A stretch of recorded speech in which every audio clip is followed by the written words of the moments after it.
Okay, as we continue on here is that we got everything drying. We're going to go ahead and continue on with our build here for another little tip, guys. We're just going to trim or bevel the edge here with our Dremel. So we're going to take our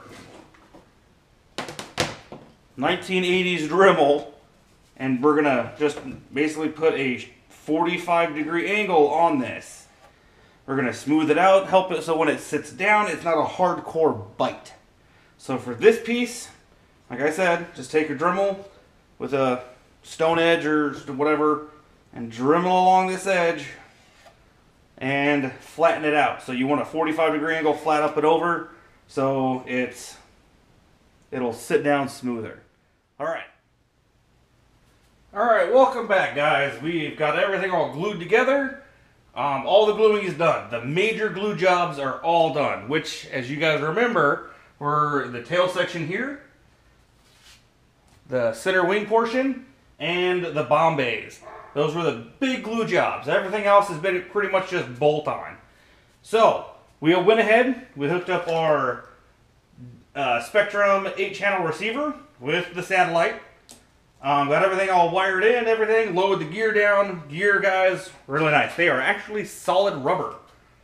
All we have left to do is all just the detail work, that kind of stuff. We've gone ahead and hooked up all of our servos for the back end, for the elevator and the rudder.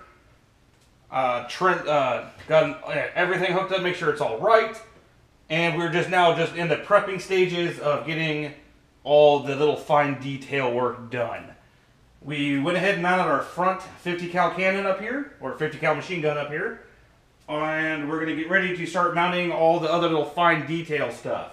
Like the other little machine guns that go down here, out in the front, across the back. All the antennas, the front end, the nose, all that. Now, for the cone guys, the front end. We went ahead and already glued this and glued it together. We did that earlier in the video where we did all the prep work, got everything put together. We already got this all set up and glued in place. Now, it has little spikes in there. On the bottom of this, there's little spikes that make you think you push it through. You don't. Don't do that. You will mess it up a lot. We tried it, and we started to pull the paint off and realized, that's kind of stupid. So we just took a drill bit and drilled a couple little holes, smaller than what these are, and slid it in there and glued back here. We put some 5-minute epoxy back here to hold it in place. Now, instead of just running the screws through blindly for the 4 bolts or screws that hold this on, we went ahead and took just a block of foam, stuck it inside, and took a real small drill bit and drilled out the center of all the holes. So when we slip this on, like so, the screws will just run through and tag the holes, the actual nuts behind it. To make it a lot easier, we're not having to fight with anything. Just to make it easier for us, we drilled all that out. We got a fly in here. Now, for everything else, like this, we're going to use just 5-minute epoxy. We're going to mix up a little bit of 5-minute epoxy, put it all in. Now, again, you want to test fit everything to make sure it's going to slip in the way it's supposed to and how you want it to. These guys are just pressed in. We haven't glued them yet. You just eyeball it, line it up, press it in. Make sure it all lines up. We're going to put some glue on the back side of those, push them in. Same thing with the guns here that are going to slip in here in the front and the 2 in the back. My suggestion is line everything up where you want it.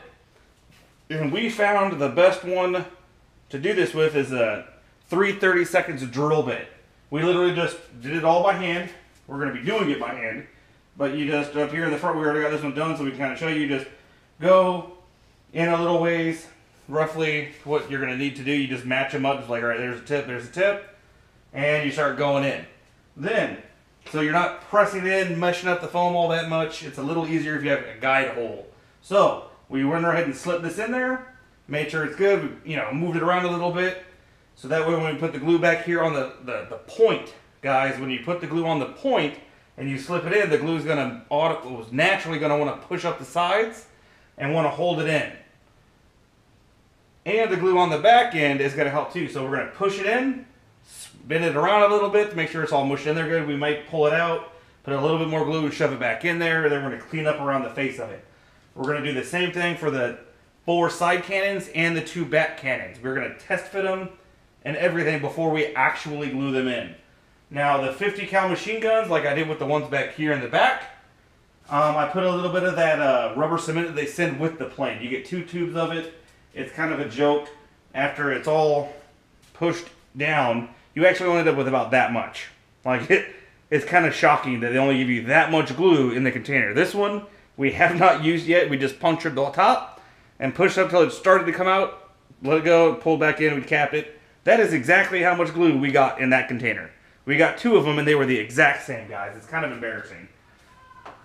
It's embarrassing that they think that that little of glue is supposed to put this entire thing together, because they actually suggest use their rubber cement to put this all together. I don't trust their rubber cement. It's decent for little, you know, goofy spots like the guns, helping hold the elevators on, just goofy things that are obviously held in with other aspects. So we're going to go ahead and put the cowling on, put the engines on. The engines, guys, where did I throw those? They're back over here. These guys, the engines, your 600 kV motors. We've already got the mounting plates hooked up to them. They don't say you have to. No, everyone that I've ever talked to doesn't recommend it. They think it's really stupid. I put a little teeny bit of Loctite on these screws because nobody ever thinks ahead for maintenance. For maintenance, the only thing I ever really want to do to make sure everything is still snug and I don't have to worry about anything coming off are the 4 outer ones that I can access from the front. So pull the cowling off, just check the 4 outer screws, and I'm good. The reason I use a little bit of Loctite is that I don't want these backing out due to vibration. So I put a little bit of Loctite. It's not the super Loctite there you have to use a torch to get off or it's unbreakable. I just use real cheap Loctite. Put a little bit on there. Just a teeny bit, like just, I don't even put a drop on there. I just get a little smooshed out and I touch it with the screw, run it in, they're good. Now, all we have to do is with your wires here, match up the colors, yellow to yellow, red to red, black to green. We're going to set all this up, and before we put the cowlings on, we're going to hook up our battery and make sure these things are spinning correctly. If you're looking down the front of the plane, left side should be spinning. If you take the one of the paddles for the propeller, point it straight up, it should turn away from the plane. Same thing with this side. Put a paddle at the top. It should spin away from the plane. They are counter-rotating propellers, okay? So, we're going to go ahead and get the motors mounted on there. We're going to get them all hooked up. We're going to hook up our battery, make sure everything is spinning the correct direction. And we're going to go ahead and start centering all of our surfaces, making sure they're flush. Make sure our trims on our radio are at 0 or neutral, and make sure all of our surfaces are neutral. We did go ahead and check the doors, the bomb bay, all that, the wheels, make sure everything works properly. We did have to do a little fine tweaking, just make sure everything closed up nice and tight. Other than that, this is where we're at. So, let's go ahead and get this stuff put together. Okay guys, we are pretty much done. We've gone ahead, glued on all the cute little accessories, and hooked up the motors, the propellers, all the electronics we've got ran to our 8-channel Spectrum receiver. We've got both wings installed, hooked up. We've got everything working. We've already trimmed out all the surfaces, made sure the motors are turning the correct directions, everything. The only thing left is the water decals, is the Apache Princess symbol here, the American stars and stripes in the back, and it's done. We've already checked all of our surface controls as far as for wheels, the brakes, the flaps. We did, however, when we hooked up everything to work on the flaps, we did notice that the flaps were not working in sequence. The inner flaps up here next to the fuselage, as you would cycle them down, the outer ones would come up. So as soon as you plug the battery in, the outer flaps right here next to the ailerons would instantly lock into the full flap position. So they'd be full down. And as you cycled the inners down, these would come up to the neutral position. And then when you brought the inners up, the outers would go back down. So they were working opposite of each other on both sides. What we did to fix that was all we literally did was pulled the servo out of the left wing for the retract for the flaps.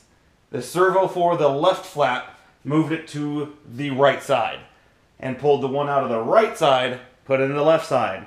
And that fixed our problem 100%. We weren't really quite sure what the issue was, but that's what it is. It turned out to be. Our best guess is it got messed up in the factory. They didn't quite put the servos in correctly, and it got switched that way. But we got it all fixed. We got it all working. We've tested everything. Motors sound great. Everything sounds good. And works wonderfully. Now, right up here is where you saw we had that entire heap of everything coming out. Now, if you look right down through the hole here, you'll see we have our 8-channel receiver stuck there into the bottom with the antenna going one way, can't really tell. And then our satellite receiver over here with the antennas going the opposite direction. So they are 90 degrees from each other. So we should not have to ever worry about losing signal. Now, as far as for the battery compartment up here,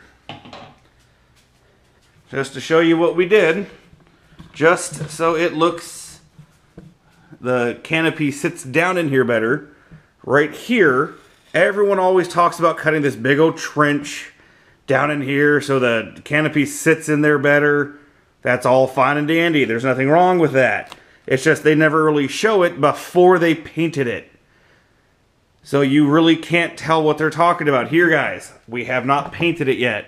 As you can see, all we did is just a little tiny cutout all the way up and over, all the way around. What we did was we took the canopy, set it in place, and took just a razor blade and made a little tiny cut right up and over to mark where to cut. Then we pull this off, and then all we did was on this side, just a little tiny bit down, and just started, trimming all the way across, and then across the back side. Just cut until we had just enough to pull that little section out, so when the canopy sits, it sits much smoother, much flusher, and you're not bashing all this every time this goes to clip in. This clips in there pretty well. And we also, here, you can't really tell, we beveled the edge. Basically, we just, right here, we took a little Dremel and dremeled it to a 45, so it's a little bit more of a rounded edge. It's not such a sharp edge, cutting into the body. Other than that, guys, you've seen everything. Everything we've done. It did take us quite a while because we did take our time with the gluing process. We let everything glue and dry as long as we could to make sure we had the best bond to the pieces, to make sure nothing slipped out of adjustment or got caught, misaligned or anything. So we took our time. And that was literally the longest part, was gluing the tail section in, gluing the the mid-wing section in, and the bomb bay doors section on. That was literally the longest of it all. Everything else, real quick and easy. Everything literally plugged right in. You just go right into the channels you want it to go in. Obviously, you do your first 4, your throttle, ailerons, flap, or rudder, elevator. Yeah, throttle, rudder, ailerons, elevator, all those. Typically your first 4 channels. They're typically labeled out on the receiver for you. And then wherever you want the flaps. If you don't have a DX9 or the new DX18 or the DX6, whatever, where you can pre-program any switch to any channel, plug them into the channels you want them at, so the switches are comfortable for you. Other than that, guys, only thing we're going to do that we won't see until the flight video, which we'll give you a quick peek at when we do the flight review, is we're going to do all the touch-up paint. Up and through here, across the back, everywhere that needs a little bit of paint, we're going to be touching it up with our little airbrush. And then we will be, after all the paint is dry, we're going to put the decals on. You guys will see that in the flight review. But for the build, guys, real simple, real fast, real easy. It looks like a lot more, or it looks very hard. But guys, trust me, this wasn't hard. This was very, very easy to do. It's just very time consuming, because you've got to let the glue set and dry before you move on to the next big glue job. And you've got to get all the glue jobs done before you can do really much anything else. Because as you're gluing, you don't want all these cute little pieces and decoration to get messed up or broke or ripped out or damage anything as you do it. So, just take your time. Follow the steps in the manual as best you can. Given that the manual doesn't really say anything, it just shows you picture, picture, picture. So it's, these are the pieces you need, this is where they go, this is what it looks like when it's done. If this video helped, guys, please like and share it. Go and please hit that subscribe button so we can keep these videos coming to you. Here shortly, keep an eye out for the flight review.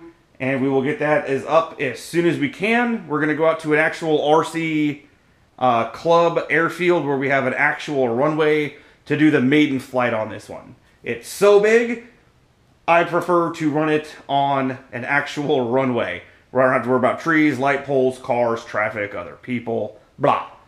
This is the largest model I own to date. So, keep an eye out for the flight review. Like us, subscribe to the channel, like the video, and we'll keep these coming to you. Until next time, guys, enjoy and have fun out there.